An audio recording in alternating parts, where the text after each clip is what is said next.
बिस्मिल्लाहिर्रहमानिर्रहीम। Dear student, इस video में हम चैप्टर नंबर 6 और 8 की जो एक्सरसाइज है 6.3 या 8.3 को स्टार्ट करेंगे। ये मैथ 212 का चैप्टर नंबर 6 है, जबकि मैथ 223 और 233 का ये चैप्टर नंबर 8 है। तो डियर स्टूडेंट, इसको स्टार्ट करते हैं।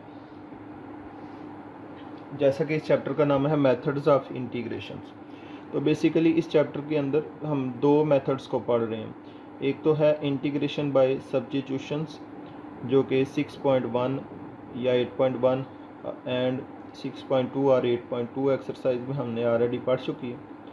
तो ये जो दूसरा मेथड है, दूसरा इंटीग्रेशन का मेथड है, सेकंड मेथड, ये है इंटीग्रेशन बाय पार्ट्स। यहाँ पे लास्ट फार्मूला भी लिखा हुआ है इंटीग्रेशन बाय पार्ट्स का। तो इस एक्सरसाइज में जितने भी क्वेश्चंस हैं ये इसी फार्मूला से हम सॉल्व करेंगे, इंटीग्रेशन बाय पार्ट्स फार्मूला से।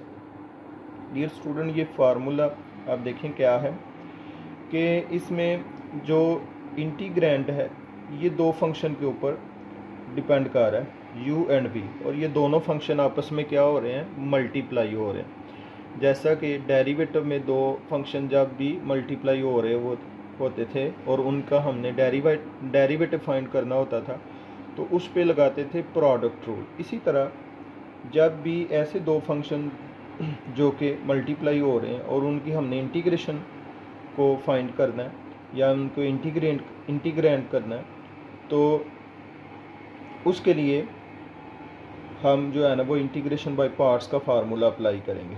तो ये फार्मूला ये है कि दो फंक्शन है, फर्स्ट वाला u है, सेकंड वाला v, उसका नाम लिख लिया।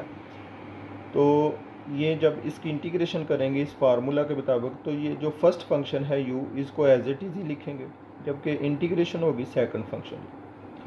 फिर उसके बाद माइनस लगाएंगे और डेरिवेटिव होगा फर्स्ट फंक्शन का, जिसको पहले हमने एज इट इज ही लिखा था, अब उसका डेरिवेटिव होगा। जबकि सेकंड जो फंक्शन है उसकी इधर भी इंटीग्रेशन की थी और यहाँ फिर उसकी ही इंटीग्रेशन होगी।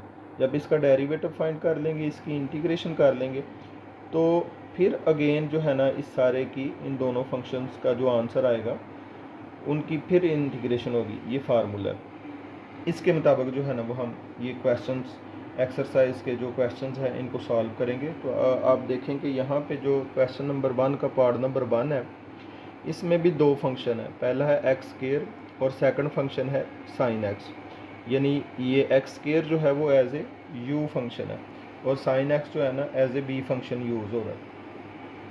अब इस पे जब भी हम इंटीग्रेशन बाय पार्ट्स का फार्मूला, जो कि दोनों फंक्शन मल्टीप्लाई हो रहे हैं, इनकी जब भी इंटीग्रेशन होगी तो इंटीग्रेशन बाय पार्ट्स का ही फार्मूला अप्लाई करेंगे।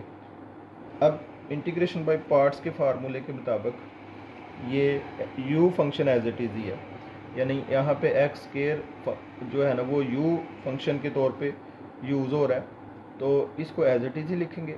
जबकि इंटीग्रेशन होगी सेकंड फंक्शन b वाले फंक्शन की, यानी साइन एक्स जो है वो सेकंड फंक्शन है। फिर माइनस लिखेंगे, ये माइनस जो है वो फार्मूले वाला। फिर उसके बाद डेरिवेटिव होगा फर्स्ट फंक्शन का। फर्स्ट फंक्शन है यहाँ पे एक्स स्क्वायर, इसका डेरिवेटिव फाइंड करेंगे। जबकि जो सेकंड फंक्शन है उसकी अगेन यहाँ पे इंटीग्रेशन होगी, यानी यहाँ पे भी इसको इंटीग्रेट किया, यहाँ पे भी इसकी इंटीग्रेशन होगी। और जब इन दोनों का आंसर आ जाएगा तो इसकी मज़ीद दोबारा इंटीग्रेशन होगी इस हिस्से की। तो ये फार्मूले के मुताबिक हमने इसको लिख लिया। अब इसको सॉल्व करते हैं। एक्स स्क्वायर तो एज इट इज़ ही रहेगा, साइन एक्स की इंटीग्रेशन। डियर स्टूडेंट, यहाँ पे आप 7 फार्मूला देखो, साइन एक्स की इंटीग्रेशन होती है माइनस काद, तो इसकी जगह हम लिख देंगे माइनस काद एक्स।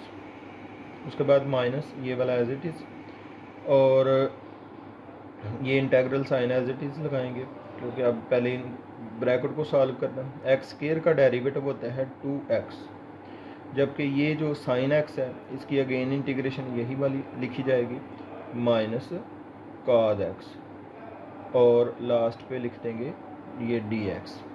जी इसको सिंप्लीफाई करेंगे, एक्स स्क्वायर जब इससे मल्टीप्लाई होगा तो ये आएगा minus x square cos x. फिर ये वाला माइनस और माइनस प्लस हो जाएंगे। 2 जब कांस्टेंट होने की वजह से इंटीग्रेशन इंटेग्रल साइन के बाहर हम लिखेंगे। फिर आप इसको भी मल्टीप्लाई कर दो x को काज x से, तो ये आएगा x काज x और dx। डियर स्टूडेंट आप देखें कि यहाँ पे जो x और काज x है इसकी हमने इंटीग्रेशन करनी है, और ये अगेन जो है ना दो फंक्शन का प्रोडक्ट है, यानी x अलग फंक्शन है, काज x अलग से है। तो इस पे अगेन जो है ना वो इंटीग्रेशन बाय पार्ट्स वाला फार्मूला अप्लाई होगा। यहाँ पे x जो है वो फर्स्ट फंक्शन होगा और काज x जो है ये सेकंड फंक्शन के तौर पे यूज़ करेंगे। जबकि ये जो टर्म है minus x square cos x, इसकी इंटीग्रेशन हो चुकी है। इसको एज इट इज़ ही आंसर तक बार बार इसी तरह लिखते जाएंगे, इसमें किसी किस्म की भी कोई चेंजिंग नहीं आएगी। +2। अब फिर इस पे फार्मूला हम लगाएंगे इंटीग्रेशन बाय पार्ट्स। उसके मुताबिक first function as it is, जबकि इंटीग्रेशन होगी सेकंड फंक्शन की, फिर माइनस लिखेंगे। अब डेरिवेटिव होगा फर्स्ट फंक्शन का, फर्स्ट फंक्शन है x, इंटीग्रेशन होगी सेकंड फंक्शन की, काज x सेकंड फंक्शन है, dx। और जब इसको हम सॉल्व कर लेंगे तो अगेन इस सब सारे पार्ट की जो है वो अगेन इंटीग्रेशन होगी। इस तरह हमने इसको मज़ीद इंटीग्रेशन बाय पार्ट्स की फार्मूला की मदद से लिख लिया। अब मज़ीद इसको सिंपलीफाई करेंगे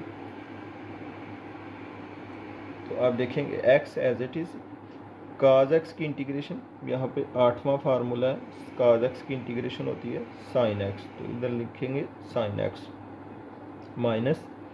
अब डियर स्टूडेंट इस हिस्से को सॉल्व करेंगे। यहाँ पे x का डेरिवेटिव आपको पता है, x का डेरिवेटिव होता है 1, और काज x की इंटीग्रेशन क्या होती है, यहाँ पे काज x की इंटीग्रेशन ऑलरेडी भी हम कर चुके हैं, ये होती है साइन x